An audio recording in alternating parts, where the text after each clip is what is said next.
تعال اقول لك على احسن طريقه تحسب بيها عمر الموظف او عمر الشخص اللي عندك باستخدام داله dated if. هنقول له dated if. اول حاجه بيطلب مني التاريخ القديم اللي هو الستارت ديت اللي هو تاريخ الميلاد او تاريخ بدايه العقد. اقول له كوما. والتاريخ الجديد، التاريخ الجديد مثلا اللي هو تاريخ نهايه العقد او تاريخ النهارده، فهقول له داله today واقفل القوس بتاعها.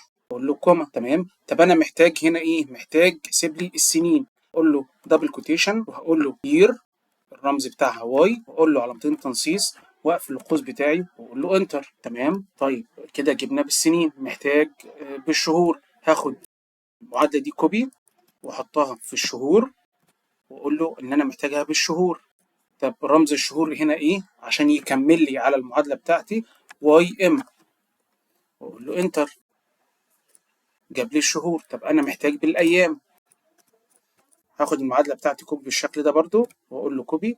ومحتاج بالايام هقول له ام دي. تمام. واقول له انتر. جاب لي الموظف تاريخ ميلاده 20/1/94، عنده النهارده 31 سنه و5 شهور و11 يوم. لو دروب اند دراج من هنا وسحبتها جاب لي جميع اعمار الموظفين الموجوده عندي، السنه والشهر واليوم. ولو عجبك الفيديو ما تنساش تعمل فولو ولايك عشان يوصلك كل جديد.